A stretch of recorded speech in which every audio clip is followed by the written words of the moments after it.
La semaine dernière, Naël, vous avez pu rencontrer vous aussi une pépite varoise. De qui s'agit-il? Il est très connu dans le monde du saut.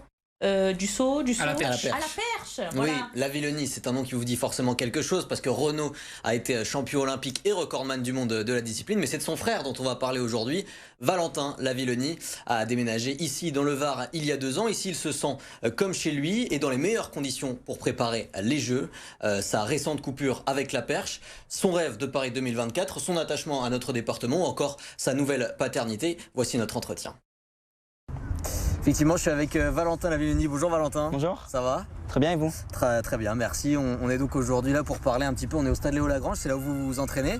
Vous sortez de l'entraînement. Voilà, comment ça va en ce moment, tout simplement? Comment vous vous sentez au niveau de la perche? Plutôt très bien. On a un grand soleil, donc non, c'est nickel.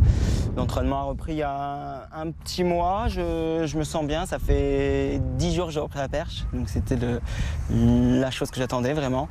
Donc nickel. Repris la perche après une petite coupure. Cette année, elle n'est pas forcément super simple au niveau des résultats. Il y a eu un 0 en France, pas de qualif au monde si je dis pas de bêtises. Et du coup, derrière, vous avez eu un peu le besoin de couper. Est-ce que vous pouvez me raconter un petit peu comment ça s'est passé pour vous? Année difficile, très difficile. Je suis un hiver pas top. Bon, je suis pas en France et je pars aux Europes, mais bon, en me faisant un peu mal, donc pas agréable. J'attaque l'été, je me sentais pas trop mal, mais au final ça passe jamais. Et puis voilà, vraiment nul.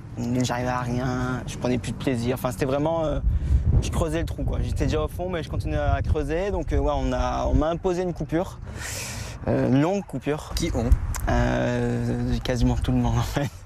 Tout mon staff, les coachs, enfin le coach, les prépas, tout le monde en fait. Donc on m'a imposé ça, ça m'a fait du bien, c'était difficile parce que j'avais pas envie. Au final, j'ai la chance d'être à Toulon. J'ai pu profiter de la mer au taquet, j'ai pu aller plonger, j'ai fait plein de choses qui m'ont fait du bien. Je crois que j'ai fait 8 semaines d'arrêt, c'est passé à une vitesse folle. Ouais. Mais heureux de pouvoir reprendre et surtout le jour où j'ai pu retoucher le perche. Profitez aussi de votre fils, de votre famille, c'est ça? Exact, ouais, du petit, profiter de son anniversaire, profiter des premiers moments. Donc il grandit, c'est l'âge parfait, donc là je peux commencer à m'amuser avec, donc ouais, c'était cool. Est-ce que ça avait changé quelque chose, son arrivée dans votre vie, dans votre manière d'appréhender tout simplement les compétitions? Peut-être on sait que ça arrive chez beaucoup d'athlètes, que voilà, ça soit quelque chose qui les transcende, qui change un peu la carrière. Comment vous l'aviez vécu, vous? Ça m'intéresse de savoir. Au début, je pensais que ça faisait rien, ça me changeait pas, genre allez super, maintenant je saute même pour lui. Mais en fait non, ça n'a pas été ça, ça a changé toute ma vie, tout mon mode de fonctionnement, toute ma manière de penser. Et j'ai mis du temps à m'en rendre compte, ça fait quelques semaines, même mois presque, que je travaille avec un prépa mental. On a beaucoup travaillé sur ça, où je me recentre, que je fasse les choses correctement. Et c'est là que je me suis rendu compte que oui, j'avais tout changé, mais sauf que pas dans le bon sens. En gros, je faisais plus rien comme il fallait. Et au final, d'où les résultats, parce que physiquement, j'étais loin d'être nul, mais ça sortait pas. J'étais pas forcément heureux de m'entraîner, alors que là, maintenant, je suis heureux. Donc, voilà, j'ai retrouvé le plaisir que j'avais avant. Donc, voilà, ça change beaucoup de choses. Je passe de juste un athlète à un vrai père de famille. Ça change pas mal de choses. Un papa athlète. Et en fait, c'est ça. J'ai eu la transition, elle était un petit peu longue, le temps de s'adapter vraiment à Toulon aussi. Donc non, c'est bon. Attends, juste attends. Voilà, on est à quelques mois maintenant des Jeux de Paris. Pour rappeler un petit peu, vous avez connu des hauts et des bas, il y a eu des moments assez durs avec des blessures assez importantes. Il y a eu après des performances au top de votre carrière finalement, où vous avez votre record 5,85 si je dis pas de bêtises. Et là, donc, cette petite période de down. Là, on est donc à quelques mois des Jeux. Aujourd'hui, comment vous les imaginez? Comment vous les voyez, ces Jeux? Est-ce que c'est un objectif? Est-ce que c'est quelque chose voilà, que vous vous dites c'est peut-être un peu trop loin? Comment vous le voyez en fait, ces Jeux aujourd'hui? Je les vois comme l'objectif. Avec un grand L, un grand O, c'est vraiment l'objectif, c'est vraiment l'endroit où je veux être en août prochain. Je fais tout pour remettre la tête, le corps, le saut dans l'axe. Je sais que je ne suis pas encore à mon plein potentiel, donc c'est cool. Je sais que je peux encore faire mieux.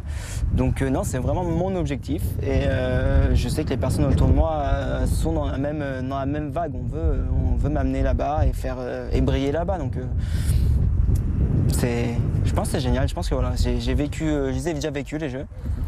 Malheureusement, pas comme je voulais, mais là, cette fois, je vais les vivre comme je veux. Premier jeu à Tokyo, c'est ça? Exact. Cette première aventure olympique, comment vous l'aviez vécu à l'époque? Justement, vous étiez plutôt dans une bonne, voire très bonne phase de votre carrière. Comment ça s'est passé pour vous? Racontez-moi. Compliqué pour une simple raison. 3 jours avant de partir, avant de prendre l'avion, le jour de mon anniversaire, je me blesse.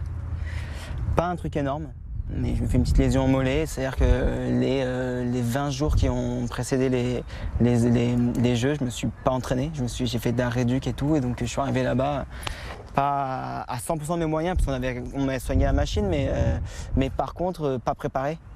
Donc je loupe la finale de rien. Et c'est là où je me dis, bon, en n'étant pas à 100% malheureusement, tu arrives à matcher. Donc je me dis, quoi, j'ai des choses à jouer. Et puis c'est pour ça que quelques mois après, je fais 4e au monde. Vous êtes originaire de Charente, si je dis pas de bêtises. Exact. Vous avez ensuite pas mal bougé. Vous étiez à Clermont, vous étiez à Nice. Et aujourd'hui, vous êtes installé à Toulon. Comment vous y sentez? Et puis, oui, voilà, comment vous... Est-ce que ça a changé quelque chose, le fait d'habiter ici? Racontez-moi un petit peu votre acclimatation au Var. Alors ça a changé beaucoup de choses. Ça a changé dans le sens où je me sens chez moi. J'ai plus envie de partir, plus envie de bouger. Je me sens heureux, j'ai trouvé des personnes formidables, j'ai ma compagne est d'ici, donc ça change quand même beaucoup de choses. Mon fils est né ici, ça change encore beaucoup de choses. Et non, je me sens juste à l'aise. Je trouve que Toulon et le Var, c'est le bon compromis entre tout, en fait. J'ai eu le malheur et le bonheur de pouvoir en profiter cet été. Et je me suis rendu compte que j'avais tout ce qu'il me fallait autour de moi à portée de main. Donc pour m'entraîner, c'est génial. Il me manque une petite salle, mais quand on voit le temps, on se dit que réellement, est-ce qu'il y en a besoin? Je suis pas sûr. Et puis l'été, c'est royal. On est à côté des aéroports. Non, franchement, moi, je suis amoureux. Ouais, j'adore. En tout cas, on vous souhaite tout le meilleur, Valentin. On espère que vous serez aux Jeux de Paris. Et puis, écoutez, bon courage et pour la suite. Merci beaucoup. Merci, Valentin. La photo finish pour finir cette émission, Jimmy. On va parler, alors pas des JO là de Paris 2024, ceux d'après à Los Angeles en 2028, puisqu'il y aura 5 nouveaux sports qui ont été sélectionnés pour des sports additionnels. Lesquels? C'est ça, le cricket, la crosse, le flag football, du baseball, softball et du squash. Et alors figurez-vous, Yann Tel, qu'on aura peut-être une chance de médaille française dans le squash et même une chance varoise, car Victor Groin, qui s'entraîne à la Garde, est actuellement classé 11e mondial. Aujourd'hui âgé de 24 ans, il est champion d'Europe de squash depuis cet été. En 2028, il aura donc 29 ans et son rêve ultime sera forcément d'avoir autour du cou une belle médaille en or, peut-être. Mais bien sûr, on espère. Merci beaucoup. Merci à tous les deux. Merci à vous d'avoir suivi cette émission. Restez avec nous sur BFM Toulon Var. L'information continue.